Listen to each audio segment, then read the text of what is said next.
Hello everyone, and welcome to our first Modern Slavery Bite-Sized Learning module.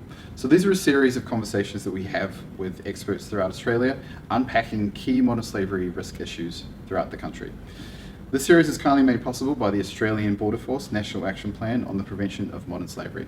So my name is Chris Caskey, I'm the Human Rights Manager at the UN Global Compact Network Australia, and today it's my privilege to welcome Robin Mellon to discuss the costs of inaction on modern slavery. So Robin is the CEO of Better Sydney. He's also the project manager for the Property Council of Australia Modern Slavery Working Group and the Supplier Platform, and New South Wales Program Advisor for Better Building Finance. Robin's also the former Chief Operating Officer of the Green Building Council of Australia and founding CEO of Australia's Supply Chain and Sustainability School. Robin, thank you so much for being here. Great to be with you.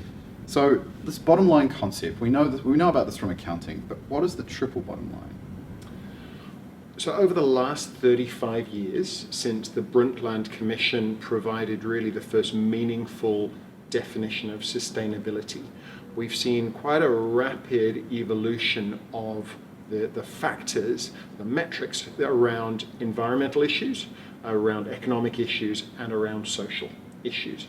And so environmental has gone from essentially quite crude metrics around energy, water, and waste into really sophisticated reporting systems.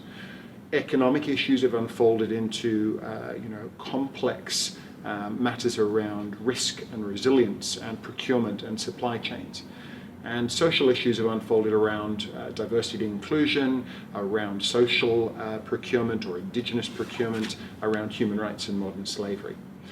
And if we look at triple bottom line reporting, it's a way of putting those three together, economic, environmental, and social, and looking at the overlap in the space where things are balanced. And that little part is true sustainability. So the triple bottom line is a way of bringing together, if you will, the people, planet, and profit approaches.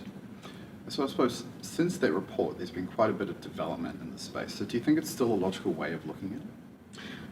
I think it's a very good foundation stone. It's a good way of bringing those three together onto the same piece of paper. I think we need to move on from that fairly rapidly for a couple of different reasons. The first is because while we continue to look at those three key ways of thinking separately, environment over here and economic over here and social over there, we're going to continue with this siloed thinking, and we need to be having much more inclusive, integrated thinking if we're to overcome a whole lot of challenges.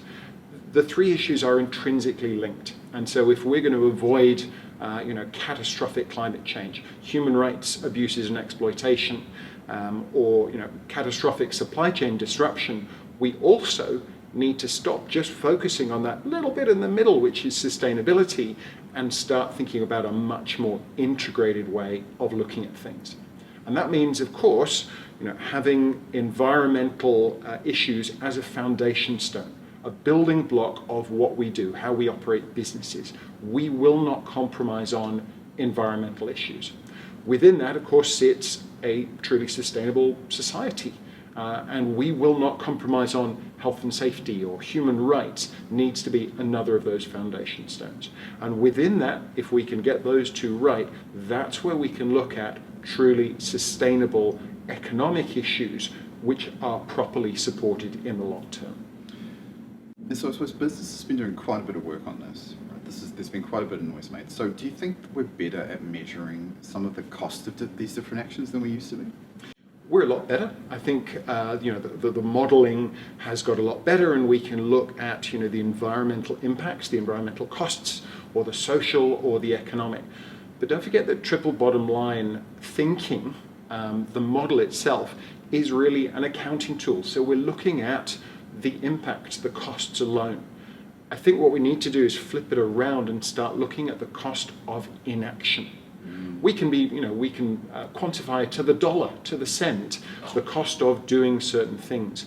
We need to look at, the potential for reputational damage, for human rights abuses, for catastrophic climate change, for environmental or, biodiversity degradation. And we need to look at the cost of inaction, because that is becoming not just clearer, but much more transparent with all of the reporting, especially around human rights and modern slavery. So if we look at social for a second, what are some of the challenges that you see businesses having? So for example, in the supply chain space. Mm-hmm. There have been quite a few challenges, especially in the last 5 years or so. And we can look at those in terms of shocks, for example, the short, sharp shock waves rippling through supply chains, and the stresses as well. So the longer term ones, which will stress and overstress supply chains and procurement measures. We can look at things like COVID, global pandemics. We can look at the invasion of Ukraine. We can look at catastrophic climate change and climate extremes, bushfires and floods. We can look at the impacts of those on supply chains, and more importantly, the people involved in the supply chains and the impact of catastrophic climate change and extremes on human rights. And we can look at those and measure them. So for example, the shock of a global pandemic has led to an increased demand for PPE, for personal protective equipment, for face masks, and for rubber gloves. And so we can see where human rights abuses are actually happening more in, for example, the manufacture of rubber gloves. So with these challenges through our supply chains, through our procurement practices, we need to look at how we manage those in a much more sustainable way. So looking at that from a human rights lens, say if you're a business and you want to know what you actually have to comply with from a human rights perspective, what do you actually have to do? So from a fundamental perspective, the UK introduced a Modern Slavery Act in 2015, Australia introduced the Modern Slavery Act 2018, and there are increased levels of reporting. So for large businesses, and that means organisations over 100 million Australian dollars in annual consolidated revenue, they now need to make an annual public statement which sets out who they are, their structure and operations, where their modern slavery risks are, so where the risks of harm to people are in what they do, what they're doing about their risks, how they assess the effectiveness of what they're doing, so how do they know that what they're doing is working or not, and then any other consultation or collaboration that they take part in. That means, of course, that they're making annual public statements and the transparency is increasing, but also for their suppliers, so for the smaller or medium-sized organizations, they are being asked for much more information about what due diligence they might be doing, around how they're educating their staff, around what policies or processes they're doing. And all of this feeds up to the reporting through the large organizations. And so just to tie all that together, if you look at what businesses are required to do in terms of their reporting versus the cost of inaction to businesses on some issues such as this, how do we close this gap? Like how do we get from here to here? Well, there's a couple of points to raise there. One is, making an annual public statement isn't in itself a big thing. What's fascinating about that, and if you go to the register, which has been compiled by the Australian government, that's at modernslaveryregister.gov.au, you'll see that there's over 4,000 statements covering over 6,000 entities. But interestingly, just in the first 18 months in which the website was live, there were over 1.2 million individual searches for statements, which means people are looking. People like myself, of course, or NGOs, but also investors and clients and consumers and peers and suppliers. They're looking at what organizations are doing. And that means, to go to your point, that the cost of inaction is getting greater year on year. You are being judged not just on what you do, the remedies, the grievance mechanisms, remediation processes, how you assess and address human rights risks, but you're being judged on the cost of inaction, on what you're not doing as well. And that is going to get harder and harder to hide. So whether it's inaction around climate change, around greenhouse gas emissions, around human rights and modern slavery, or around supply chain resilience, that is becoming much more transparent. So if I'm an organization looking at this issue for the very first time, where would you suggest that I start? So I guess an organization of any size really needs to bear 5 things in mind. The first is to understand where your supply chain risks are, and that means understanding who your suppliers are, what your supply chains look like. A lot of organizations, small, medium, and large, may not actually know where their supply chains are, where they go, but they need to start asking. They need to know their supply chains. The second is to really start informing your own staff what modern slavery is, how it occurs, where the risks might be, the risk of harm to people, and what to do if they encounter it, or if they're concerned, or if they're suspicious about something. The third, of course, is to educate your suppliers. Start educating your suppliers, and that's a long-term process. It's not an overnight success. So it means communicating with your suppliers and your suppliers' suppliers and on down your supply chains about your expectations, about your commitment to respecting human rights, but also about what to do if they encounter it, and that the door is open. You want to work with them, not just hand the responsibility to them.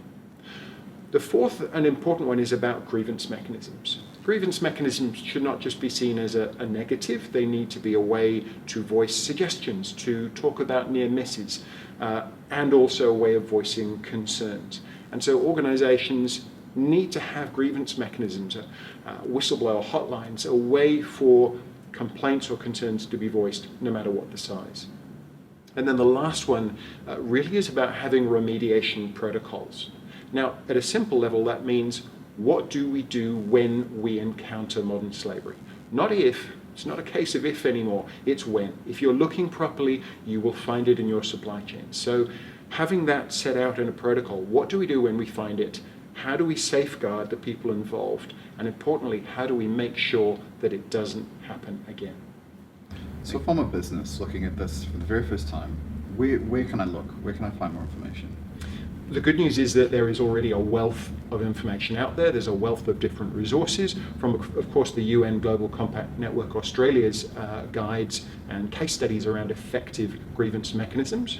The Property Council and KPMG have the report on listening and responding to modern slavery in property and construction, which again looks at putting together and enabling good, effective grievance mechanisms. But there's a wealth of information on the Supply Chain Sustainability School or Anti-Slavery Australia, Business and Human Rights Resource Centre, that is available for organisations of every size for free in different media, not just for your own staff, but for your suppliers, that you can forward on to them to help them understand and address human rights risks.